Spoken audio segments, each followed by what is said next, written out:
asalaamaaleykum mbokki internet Télé Sénégal ñu ngi leen di nuyu di leen siyaar tey boo leen gisee di nekk sama ginnaaw mu palais de la justice nga xam ni information bu réew mi yëpp di wër mooy convocation bu ñu convoqué Sonko tey ci juge du 8e cabinet bi mu ko convoqué pour mu ñëw déglu ko pour mu ñëw wax tamit moom version des faits nan la affaire yi demee loolu lañ leen ñëw jëlal boo leen gisee tamit journaliste suñu mbokk naataango journaliste yëpp a ngi fi taxaw pour wër information pour indi information yi nga xamante ni c'est clair et net ñun tamit Télé Sénégal duñu des ci ginnaaw puisque yéen suñuy mbokk internet ngeen te vous êtes fidèles à nous tamit ñun ne dañuy dugg ci biir affaire bi indi leen information yi nga xamante di ngeen ko soxla ci cas bi am diggante Ousmane Sonko ak Adji Sarr mu rembee mu depuis 1 mois tey te incha allah rabbi xam naa d'ici ci kanam di ngeen ci am lu ci gën a leer parce que Ousmane Sonko accès gul 9h lañ ko convoqué woon mais xam naa ak embouteillage yi ak xat-xatu réew mi accès gul ba léegi nii mais daf mel ni tey boo leen gisee tamit pour nga dugg ville c'est tout un problème parce que la police a pris des mesures yi nga xamante ni c'est tellement strict tey pour nga dugg palais de la justice foog nga nekk journaliste wala foog nga am fi cas boo xamante ni cas bu urgent la gaa jël nañ seen matuwaay ci biti jël nañ seen matuwaay ci biir donc dispositif sécuritaire bu fi nekk tey moom dafa jéggi dayoo lii moom mosuma koo gis waaye xam naa ne d'ici quelque temps di ngeen amaat yeneen information yu leer le temps que Sonko di agsi yaa ngeen jëf comme ni ngeen ko gisee suñu ginnaaw nii xam naa ne ñii moom ay militants wu Sonko lañu ay waa Pastef lañ ñoom ñoo ñëw fii pour dooleel seen i njiit ñoom ñoo ñëw fii pour may doole ñi nga xamante ni seen njiit aca am na dafa mel ni am na ku taxaw fii di wax moom tamit ñun dañuy dem bokk ci ñi koy jël moom tamit ci li muy wax ñun tamit ñu jëlaale ko ñu xool waaw moom tamit ñu xool lan lay wax waaw ñu jëlaale ko waaw loolu wax naa ko jëlal sunu conférence waaw li nga doon wax dafa am solo li nga doon wax depuis sànq ba léegi dafa am solo sànni wax ci quelques cadres rek waaw li may mujjee wax rek moom mooy di wax nit ñi surtout ñuy jël ay oto di ko taal il faut ngeen muus xam ni waa APR dañuy ñëw parfois waa gouvernement bi di bokk ci ñun di def yenn yi pour ñu koy chargé muus leen il faut ñu muus yaa ngi dégg di avertir benn affaire lenn rek laa yóbbante Macky Sall comme fi ñu toll nii ñoom boo waxee ak ñoom duñ la wuyu lenn laa ni yóbbante laa koy yóbbante bu mu ko tànkamlu maa ngi dégg ñu naan voyagé na démb voyagé wul mu ngi may dégg na xam ni viol bii mu nar a def nii dossier bii ak lii mu vidé nii te ñun bis bu ñu seetaanee lii jàll laa la wax de ñun ñëpp ci kaso bi lañ jëm bis bu ñu seetaanee Ousmane Sonko ñu tëj ko ñun ñëpp ci kaso bi lañ jëm nañu xam loolu te nag naa la wax benn affaire mooy lan mooy résistance suñu droit la te dañ koy def duñ ci dellu ginnaaw manifestation amul ay da nga war a demander autorisation de da nga war a informer manifesté wu gis nañ Brésil la fay xew barki démb li xew Brésil barki démb mais alkaati yee leen doon gunge ay étrangers yoo xam ne ay sénégalais yu fa nekk ñuy manifester pourquoi pas Sénégal même au Canada même au Canada pourquoi pas Sénégal di wax tamit juge bi ma koy yóbbante waat di ko wax ni pour la première fois war nga mën a dégg au moins ci ni gàcci ngalaama war nga ko dégg ci dossier bi bu vide bi nga xam ne àdduna yëpp jël nañ ko xam ne dossier bi c'est un dossier vide dossier boo xam ne certificat médical bi baaxul témoin dañoo décharger Ousmane Sonko loolu ñun ñëpp a ci teg bët Macky Sall ci boobu mi ngi koy seetaan gis na xam na lu mu demee affaire bi xam nañ ba fu mu jógee xam nañ lépp lu nekk ci biir lenn mooy mën a am mu def ko dossier classé comme yi mu def yeneen dossiers yi nga xam ne c'est ay dossier vide la ñu te xam ne Ousmane Sonko mii du ku ñuy néewal doole de yàlla moo ànd ak moom xam nga koy jiiñ viol nit ñi naan bu génnee ak gars yi tem ñu koy néewal doole tem ñu koy ñàkkal fayda bu génn gis nañ mbooloo di ko topp nemmeeku tour ba mu doon waaji def ñoom defal nañ ko defal nañ ko nemmeeku tour de Macky Sall moo defal Ousmane Sonko nemmeeku tour jaratul muy def nemmeeku tour jaratu ko parce que Macky Sall defal na ko pare nit ñi dañoo gën a bëgg Ousmane Sonko ñi seen xel daan def ni ci Ousmane Sonko léegi lañ gën a bëgg Ousmane Sonko kon nag na xam ni ñi koy xelal muy def lii ñu koy xelal baaxul du lu baax ci moom te nguur yàlla moo koy joxe bu ko waree jël da koy jël de inshallah bu ko waree jël da koy jël te lii nii man tiit naa ci Macky Sall ñàkk ci nguuram demal kañ dem jël étudiants yi am na gis naa fi samay collègues étudiants je pense que mën nañ leen jël ñoom tamit ñu wax ci seen xalaat donc gis naa fi samay collègues étudiants je pense que ñoom tamit mën nañ leen jël ñoom tamit ñu wax ci seen xalaat doomu yaay maa ngi lay siyaar. mais naka la. waay nice baay. mais lan moo waral fii sa teewaay tey. tey jii suñ teewaay fii mooy soutenir président Ousmane Sonko. ci jaay doole buñ ko bëgg a def forcing bi donc moo tax ñu teew fii di ko accompagner. waaw loolu la. mais nan nga gisee cas bi yow sax ci sa gis-gis en tant que étudiant. waaw non en tant que sénégalais d'abord. li ma gisee mbir bi mooy complot la complot gu salte goo xamante ni dañ ko bëgg a teg ci der Ousmane Sonko donc complot googu noonu yàlla def mu firil ñu complot bi lépp ñëpp xam lan moo nekk ci biir complot bi paramètres yu bëri léegi nit ñi xam nañ ko donc du kumpa donc loolu rek jar na soutenir Ousmane Sonko même bu ñu amul woon élément yooyu yëpp dañuy soutenir Ousmane Sonko parce que suñu leader am nañ ci moom confiance am nañ ci moom cofeel xam nañ ni jaay doole lañ ko bëgg a def te jaay doole googu noonu ñun sénégalais duñ ko nangu tey duñ ko nangu suba donc moo taxit tey jii nii Sénégal képp fu waay mën a nekk jug na manifester wu soutien am ci Ousmane Sonko. mais yow tey la ngay wax sa mbokku patriotes yi boo leen doon jox conseil ban lay doon. sama mbokku patriotes yi dama leen ne ñu taxaw temm def ko ci dans les règles de l'art def ko ci textes yi ak loi yi nuñ ko permettre ci ñu réew mooy jàmm donc nañ ñëw montrer notre soutien à Ousmane Sonko taxaw temm et le faire pacifiquement parce que situation bi nii instant yi nii fu mu toll jàmm la ñuy wër te jàmm la Sénégal soxla te jàmm la ñu bëgg a prôné kon Macky Sall dañ ko jox suñu réew si jàmm da ko war a yor si jàmm ba mu fi génn si jàmm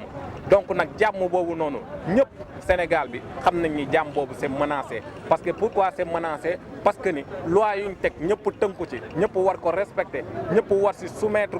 dañu gis ni loi boobu noonu dañ koy utiliser à des fins politiques donc loolu noonu la sénégalais bañ loolu noonu la sénégalais sib loolu noonu la sénégalais di naqarlu moo taxit tey di nga gis Sénégal njaay yëpp fu waaye mën a nekk dina jug ne temm ne lii bëgguñu mu amati fii ndax lii dafay delloo suñu réew ginnaaw ndax ñun Sénégal référence la ñu woon ci Afrique pendant des années suñuy élite ñu koy prôné kon tey jii bu ñu yeggee ba fii nii ça veut dire que ni crise de valeur am na crise d'autorité am na kon donc xam nañ ni suñuy droit ak suñuy constitution boo xamante moo ñu tënk dellu na ginnaaw suñu démocratie dellu na ginnaaw donc looloo tax tey jii nii sénégalais yëpp taxaw temm pour wane ni soutien Ousmane Sonko du ay partisans kese du ay partisans mais sénégalais yëpp ci impliqué wu nga nekk ci pouvoir bi nga nekk ci opposition bi yaa xam foo mënti nekk naqarlu nga li am ci mim réew. donc mais yow tey en tant que juriste tey lan moo ci sa xalaat. man en tant que étudiant à la faculté des sciences juridiques et politiques doon coordonnateur Pastef ak droit sama gis-gis ci mbir bi mooy suñuy droit dañ ko bafoué suñuy règle yuñ fi teg dañ ko bafoué. yaa ngi gis kon jaay doole lañ gis ci mim réew. te jaay doole googu noonu méngoowul ak suñu sart yoon donc moo taxit tey jii nii ñuy montrer suñu soutien à Ousmane Sonko donc mbir bi loolu la. ñu ngi lay jaajëfal bu baax a baax. waaw maa ngi lay. ñun ñoo ko déggandoo boo leen gisee mbooloo bi fi nekk yëpp ngeen xam ne ñii dañoo ñëw montrer seen soutien ci seen leader tout en respectant les règles de l'art. ñu ngi koy def ci jàmm ñu ngi koy def ci salaam gaa yaa ngi taxaw fii malgré tey situation réew mi fu mu toll ak pandémie bi donc ñoom ñëw nañu tey pour wane ni que dañoo ànd ak Ousmane Sonko pour wane ni que dañoo ànd ak Ousmane Sonko ba fu mu neex yam donc xam naa dañuy dem jëlaat beneen nit rek bi nga xamante ni moom tamit dina ci wax ci cas bi sa waaj naxaw yow tey cas bi boo ko doon analyser nan nga koy analyser. bon dañuy ñaan yàlla jàmm am rek. xam rek te ñu Sonko ñu mu am dëgg quoi. loolu lañ koy ñaanal. waaw parce que avenir la quoi pour tous les jeunes sénégalais. espoir. voilà ñu koy ñaanal daal mu am ndam daal vraiment. voilà te dina am ndam incha allah parce que nit ku dëggu la ku maandu la ku jub la waaw te yàlla dina ko may ndam incha allah. mais yow tey lan ngay wax jeune réew mi ñu ànd ak dal boo leen doon wax tey lan ngay wax jeune réew mi tey pour ñu ànd ak dal pour yow tey lan nga war a wax jeune réew mi pour ñu ànd ak dal. bon dama leen di ñaan rek xam nga parce que comme réew mi dafa am comme maanaam dafa am yoon daal. xam nga nañ déglu yoon budul dara parce que Sonko avenir la ci pays bi bon ëllëg moom mun nañoo yor réew mi xam nga bon bu ñu wóolee kenn yoon bu wóolee kenn yoon xam nga bu ñëwul tamit mun na demee mun nañ naan bon démb woo nañ la nga indi jafe-jafe. comme citoyen la pour l'instant xam nga même si avenir la ma war na mun a ñëw wuyu parce que moom ci dëgg la nekk xam nga bon te caatum réew mi bon comme loolu lañ teg xam nga ñu respecté ko quoi bon mu ñëw wuyu bon comme citoyen rek bon defuma après ñu bàyyi ko mu dem ñibbi këram et tout ça parce que voilà avenir la. bon ñu ngi ñuy taxaw ak suñuy mbokk suñuy yaay ñoom tamit ñu gis ñu wax ñu seen xalaat ci cas bi en tant que jigéen. man en tant que jigéen damaa rus ndax tey bu ñu demee tey ba jigéen moo indi jaxasoo bii ci réew mi indi problème ci jigéen man su ma sañoon tey te mu mënoo changé damay changé doon góor wax dëgg yàlla damaa rus. Adji Sarr mii dama xam ne lii problème bi bu ko jigee bu ci amee ndam ma xamee ak jigéen la billaay watallaay man am naa lu ma métti tey ndax tey en tant que jigéen suñu leader mii di Ousmane Sonko ñëpp xam na ne ñun ñeente ñun ñi ko jege xam na ne président Ousmane Sonko même bu ñu yeewoon sax fajar sax naan Ousmane Sonko moo defee li naan déedéet man li maître Tall wax man fa laay teg buñ ma indoon kaam bi ma teg samay loxo ndax Ousmane Sonko laalaaw ci ñëpp xam ne Ousmane Sonko nitu diine kilifa la affaire salté du ci dox waaye li yëpp xam nañ ne waa gouvernement bi parce que gis na ne Ousmane Sonko tey jii bu soobee yàlla moom mooy doon président 5e président du Sénégal léegi ñu ne ko kii bu ñu demee 2020 daf ñuy gagné gàcc boobu lañ bañ ñu ne ko il faut ñu éliminer ko balaa 2024 waaye mun ñu ko éliminer parce que ñoom lu ñu bëggoon xëy na bu ñu ko jiinee viol ñu ko jege naan hi président daf ñoo bokk daf moo bekk waaye tey ji daa woon ne tey ji lañ gën a bëgg Ousmane Sonko. lan ngay wax sama mbokku jigéen ñi surtout instant bi ñu ngi ci mois de la femme. man sama mbokku jigéen ñi tey ji dama journée de la femme bi di ñëw nit ñi yëpp dañ ko war a dox di kaas ñi jigéen di jiinee góor yi affaire viol jigéen yaa ngi bëri góor yaa ngi bëri ñu ngi tëdd ci biir kaso di jiin ndax jigéen ñoo leen jiin affaire viol te loolu amul loolu tamit ñun jigéen dañ ko war a xeex ndax ñun jigéen ñëpp xam ne ñun ñooy yaay ñun ñoo jur góor yooyu kon tey jii bépp jigéen bu jiin góor viol ñun xoola justice daf ci war a dem ba jeex waaye duñ jiin nit viol rek ñu pant dossier bi rek kii ko waaye Ousmane Sonko moom mën nañ ko buñ ko takkaloon sa affaire xaalis mais comme wër nañ fu ne mun ñu fexe ba am preuve ñu ne xaar ñu taxal ko affaire kii bi viol ndax xëy na kilifa diine yi am déception ci moom waaye wax dëgg yàlla ku xam Ousmane Sonko yaaboon ñëpp xam na ne Ousmane Sonko nit ku sell la waa nitu diine la xam nga lu salte du ko dox Macky Sall nag lu ma koy wax ne Macky Sall bu fekk mu wóol na boppam na teg dossier bi si suuf mu bàyyi 2024 dañ koy tàmbalee say élection locale yi ak kii législative commune yëpp Pastef dina ko raflé buñ demee dem moo xamee Ousmane Sonko mu neex leen mu naqar leen Ousmane Sonko mooy dem 5e président du Sénégal loolu man maa ko wax. ñu lay jaajëfal bu baax a baax ñu lay jaajëfal. A'uuzu billahi mina shaytaani rajiim bismillahi rahmaani rahiim wala udwaana illa alal zalimin ñu duñu def politique ay imam lañu diine bi moo taxoon ñu jóg diine boobu keroog bu ñu saagawoon Seydina Muhammad sallallahu alayhi wa sallam Ousmane Sonko kese la ñu gis mu ñëw taxaw kon ñun ñu xam ne ñu jàng alquran nee na si suuratu Maryama alhaqqu min rabbika fala takunanna minal mumtarin dëgg bu xam ne dëgg yàlla bul nekk di laam-laami foofu Ousmane Sonko ñëw na défendre Seydina Muhammad ñun xam ne ñun alquran la ñu gëm tey buñ ko sosalee dara dañ koy ñëw taxawal ndax lii ñu ne bu ñu waxee diw baax na dañuy laajte ndax mbokk yi ñoo ko wax mbokk xale jigéen bi mooy Adji Raby Sarr wax nañu tàntaam ñëw na si rajo bi wax ñu ne jigéen bi Adji Raby Sarr ku bon la tiriyaan la fa nekkee luubal la fa nekkee mbokk mi wax sëyam tas na avant semaine bi sëyam tës na am doom boo xam ne moo am 3 ans 4 ans léegi xale boobu Sénégal ñëpp gis shahidallahu annahu la ilaha illa huwa yow yàlla mi xam ne yaa moom asamaan si yow yaa moom asamaan si ak suuf si yaa moom lépp sa kattan bi nu nga alakoon Firawna ñu ngi ñaan nga alak Macky Sall ndax Macky Sall dafa ñu bëgg a lor ñun ñëpp loolu moo tax ñu ngi ñaan borom bi mu xam ne mu nga alakoon Firawna ak Haamana yal na ko yàlla alak Azraël bul kii de bul dindi li de bàyyi ko foofu man maa ko ñaan dafa bëgg a alak askan bi yal na ko yàlla alak loolu laay ñaan si barke yonent bi sallallahu alayhi wa sallam yàlla moo ko ëpp dele wallaahu musta'aanu alaa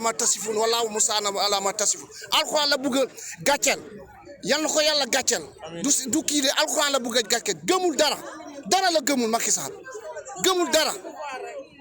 bu gëmoon dara tey dina sokkale diine bi dina sokkale lépp diine bi bu mu wootee Macky Sall kenn gisu ko kenn gisul waa pouvoir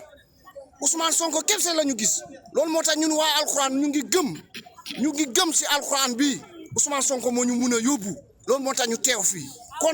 kon ñu ngi ñaan si barke alxuraan bi yow yàlla nu nga alakoon Firawna jàppale noonu Ousmane Sonko nga alake Macky Sall loolu la ñu ñaan si barke yow nga ne lan sànq depuis sànq waaw depuis sànq ba léegi yaa ngi wax nga ne lan.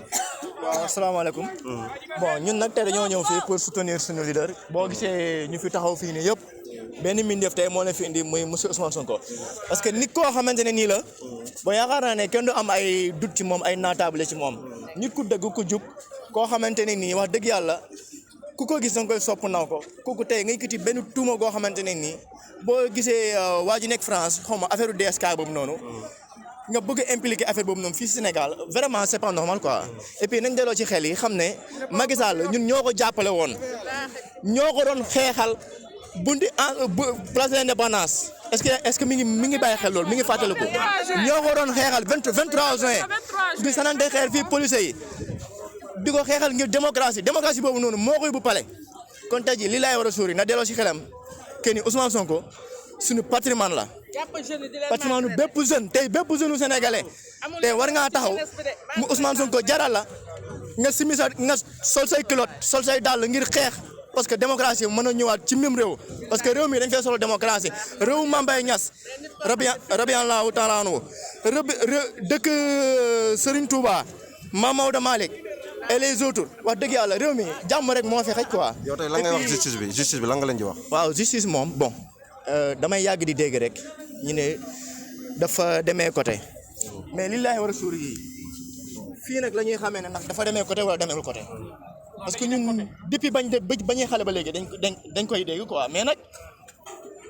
li laay war a suur yi dañ koy ñaan rek lii na jaar si yoon parce que ñun dañoo bëgg a xam fu dëkk féetee lii même xale bu juddoo tey sax boo ko laajee affaire la mooy viol répétitif yow ñu violé la ñëwaat violé waat la woo la téléphone violé waat la woo la téléphone ne la maa ngi ba pare timala la fetal mais y a des choses yoo xamante ne nii tamit nopp yu wér voilà on te dégg quand même li nopp bu wéree wax bu dofee nopp yu wéru koy war a déglu bon li laay war a suur yi Macky Sall delloo sa xel ngir yàlla nga bàyyi ñu suñuy patrimoine parce que ñun Ousmane Sonko suñu xol la mooy suñu àdduna mooy suñu vie mooy suñu lépp wasalaam bon kaa taxawee ni kaay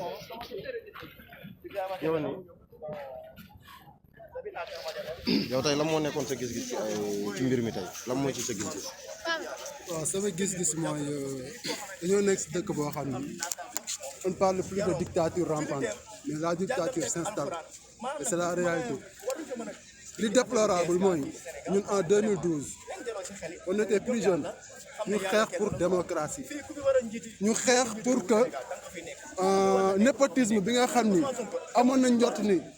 Abdoulaye Wade bi nga ko doon def pour mu jugee fii parce que ñun jëleewuñu fi woon mag Abdoulaye Wade parce que mënul liggéey tali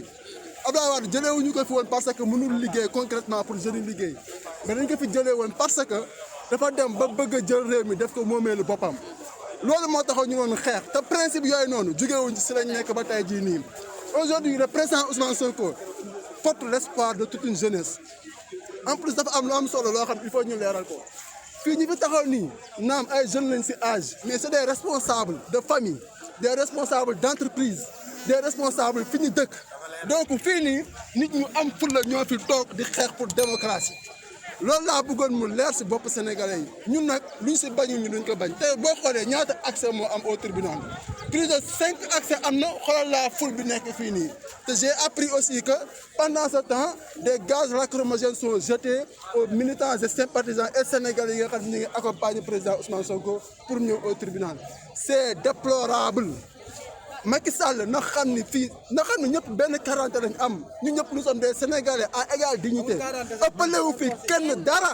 donc li muy def nii c'est de l'intimidation te ñun dunduñu intimidation d'ailleurs Macky Sall bi muy dem di voter lorsqu'il était ministre de l'intérieur mais da indiwul woon quarantaine dafa forcer porte bi dem voter ji c'est-à-dire c'est quelqu'un qui a toujours manifester de la violence ak mépris boo xam ne am na ko envers les Sénégalais tout récemment son communiqué qu'est-ce qu'il a dit boo leen bëggul vaccin yi ma yóbbu ko dans d'autres pays d'Afrique mais nous sommes dans quel pays c'est quelqu'un boo xam ne il méprise la population ñi nga xam ne ñoom ñoo ko voté indi ko ba fii donc loolu moo xam ne la jeunesse aujourd'hui est prête à faire face te duñu reculer doo ñu ñu ñoo koy gisandoo waaw gaa yaa ngi nii di wax seen i soxla gaa yaa ngi fii di wax seen i doléance gis nañu cas bi am na ñoo xamante ne nañ cas politique la am na ñoo xamante aussi nee nañ tamit cas la ci biir cas yi mais je pense que buñ ci mënti doon rek tey convoqué nañ Ousmane Sonko fii palais de justice de Dakar xam naa ne bu ñëwee dina déglu juge bi dina ko déglu moom tamit ñu sottante ay xalaat ñu xool nag fan la cas bi di mujjee est-ce que li ñuy jiin Ousmane Sonko am na wala amul loolu ñun wóoraguñu mais li leer ba leer daal mooy d'après des informations yu ñu jot a jot gars yi nee nañu dossier bu vide la avocat yi nee nañ dossier bi dara nekku ci mais tey ñu ngi xaar Ousmane Sonko fii nii depuis 9h ba léegi mais gisaguñ ko xamaguñu fan la nekk xamaguñu ndax agsi na wala agsegul mais li leer ba leer mooy toog leen ci télé Sénégal information yu wóor information yu sûr ngeen di am parce que boo leen gisee nekk suñu ginnaaw di ngeen xam ni waa ji kat am na lu ko yàlla defal waa ji kat am na lu ko yàlla may maintenant nag puisque nee nañ Sénégal réewu justice la puisque nee nañ Sénégal réewu dëkk la comme ni ko gars yi di waxee woon ibi sociedad ibi sociedad il n'y a pas de société sans droit il n'y a pas de droit sans société tey nag fu mbaxee ne doone benn la ñu woowee Ousmane Sonko pour ñu déglu ko après nag lépp lu ci juge bi wala retenir wala lépp li nga xamante ni juge bi war na ko ci def dina ko ci def mais li leer ba leer daal mooy diggante Ousmane Sonko ak Adji Sarr ku ci am dëgg rek yàlla na la yàlla may dëgg réew mi nekk réewu jàmm ñu nekk ci jàmm di dund ci jàmm parce que ci jàmm boobu la ñu xam comme ni ko waa ji waxee woon dëkku maam Cheikh Ibrahima Niass dëkku Serigne Touba dëkku Alaaji Malick dëkku ñeneen ak ñeneen réew mi jàmm la ñu xam ci jàmm la ñuy dox ñu ngi woo mbépp mboolem sénégalais ngay ànd ak Sonko wala nga bañ a ànd ak Sonko nañ ko defee ci jàmm waaw xeex bi jaru ko militaires yi ñuy xeexal wala policiers yi ñuy xeexal suñuy ndijaay lañu suñuy mag lañu suñuy rakk lañu suñuy papa lañu donc jarul ñuy xeexante jarul ñuy dóorante d'ici là xaar leen affaire yi ci télé Sénégal dafa mel ni am na lu jot a xew waaw dafa mel ni am na lu jot a xew xamuñu Sonko moo agsi waaw dafa mel ni place bi dawal waaw pare qu'il y a quelque chose parce que Sonko la Sonko ñëw na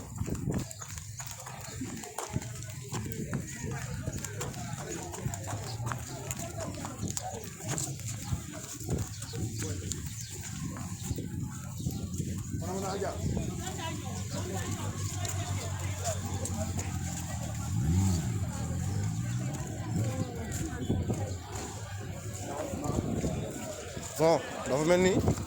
am na luy xew fii waaw dafa mel ni am na xamuñu Sonko moo agsi xam naa moo agsi Sonko mooy waaj a agsi waaw gaa yaa ngi fii benn ful baa ngi fii xam nga waaw benn ful gaa yaa ngi nii saa jàllal dafa mel ni président Ousmane Sonko mooy waaj a agsi wala militant mi ñoo nekk di wax gaa yi ñoo nekk di wax Sonko kenn du ko laal gaa yi ñoo nekk di wax Sonko kenn du ko laal militant Sonko yi ñoo nekk di wax Sonko kenn du ko laal gaa yi ñoo nekk di wax Sonko kenn du ko laal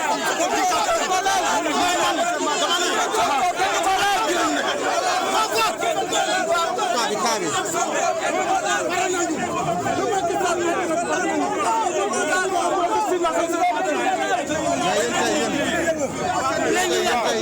yéen tey en tant que des jeunes. fii la ñu taw démocratie bi la bëgg défendre.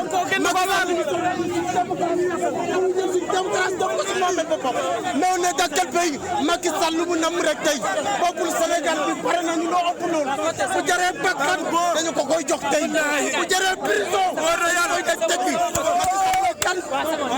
boo gisee ni gars yi di waxee nga xam ni gars yi xol la ñuy waxee boo gisee ni gars yi di réagir nga xam ne ñii xol la ñuy réagir affaire bi dafa mel ni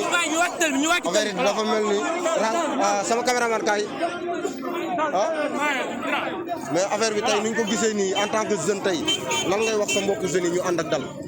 waaw affaire bi moom wax dëgg yàlla lu métti la loo xam te ne neexul ci xol lu ñu bëgg a def